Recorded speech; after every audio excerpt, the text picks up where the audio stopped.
have one especially for the partners.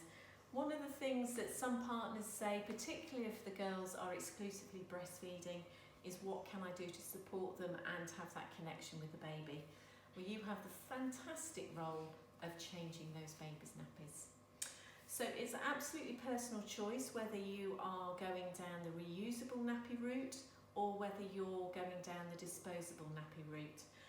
I would really suggest for the first couple of weeks using disposable nappies because you've got enough on your plate without worrying, have I got clean nappies?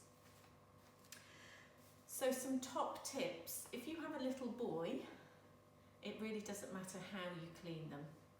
You do tend to find that with little boys, when you open the nappy, that's when they tend to pee. I think it's the change of temperature for little boys, and they can make fantastic fountains.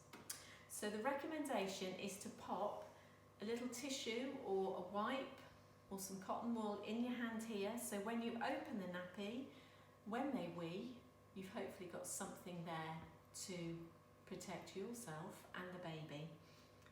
But to be a perfect parent, you must at some point let the baby cover themselves in wee. Okay, that's the role of a perfect parent. Okay, so when you're putting a nappy on a little boy, the other tip is to pop their little winky down. Because if their little winky is sticking up, then when they wee, it's going to come out the top of the nappy and onto the vest. The other tip for little boys is their foreskin. Foreskins don't retract on your newborn babies, so quite simply just leave it alone, okay? Okay, so tips for little girls. So obviously for girls they have lots more creases, so it's not about prizing the labia open to clean them. Just get your cotton wool and wring it out and just get a little bit of an edge on your cotton wool. And for the girls, you're cleaning from the top down to the bottom, not bottom to top, because you could carry some flora and that could make the girls have a bit of an infection. So always top down to bottom, discard that piece of cotton wool and then get a fresh piece and do exactly the same from top to bottom. Now, not if, but when the girls have some poo in their vagina, again, don't go poking in at any orifices. You might find that just popping them in a bowl or a sink of water will help to clear them. Okay, so day one, you may have a couple of nappies. By the end of the first week, you should expect anything from 8 to 12 nappies a week. So your baby's first poo is called meconium.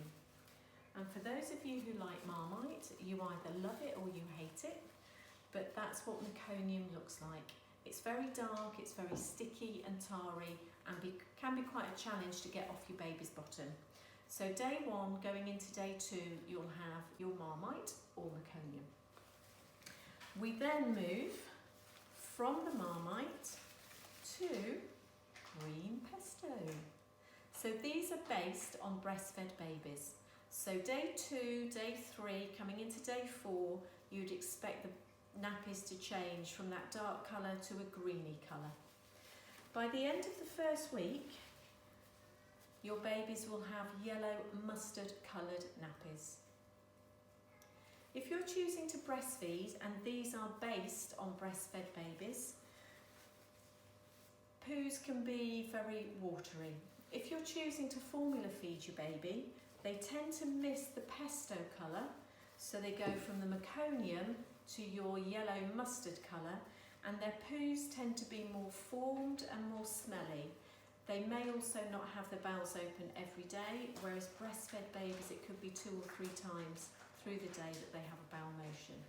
Okay, so to clean your baby's bottoms, another tip is to place your babies sidewards. So when they have that projectile poo, it's not coming to you, it's going to go that way.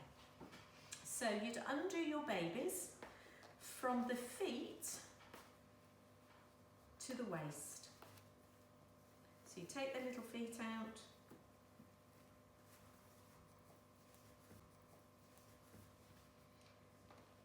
holding their ankles, you'd lift them and you'd slide the baby grow as far up their back as you can, so hopefully it will stay clean if they have another wee whilst you've got the nappy open.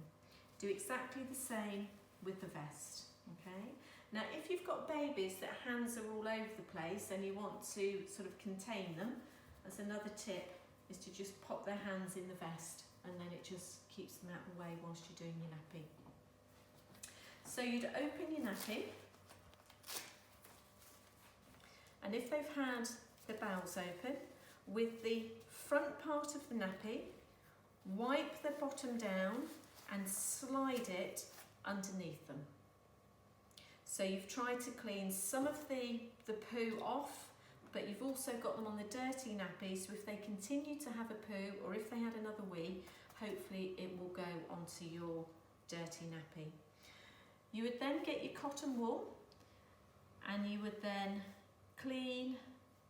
Remember, for girls it's one wipe, discard it in there, and you get another piece of cotton wool and clean down. So once your baby's all nice and clean, pop everything in the dirty nappy, and then you can roll that nappy up and seal it using the wings of the nappy so that it's a nice, neat, compact package. Pop that in the nappy sack. You then get your clean nappy, but before we put the nappy on, let's just think about nappy cream. Okay, Sudocrem is the one that we all tend to know. Lancino, which is a nipple cream, is also really, really good for nappy rash. You only need to use nappy cream if they have a nappy rash, and not every time you change their nappy. So the tips for popping the nappies on. The nappies have wings at the back, so you would slide that part underneath the bottom, because this is the bit that you're bringing over the top to seal the nappy. So place the nappy underneath, bring the nappy up, and then, like we said, use those wing bits, bring it over and secure your nappy. Now remember, with your newborn babies, whilst they've got that umbilical cord, you don't want the nappy to be over the umbilical cord. So if the nappies are too big, just turn the top of the nappy down so that that umbilical cord is left nice and exposed, so it can continue to dry. And then, quite simply, dress your baby.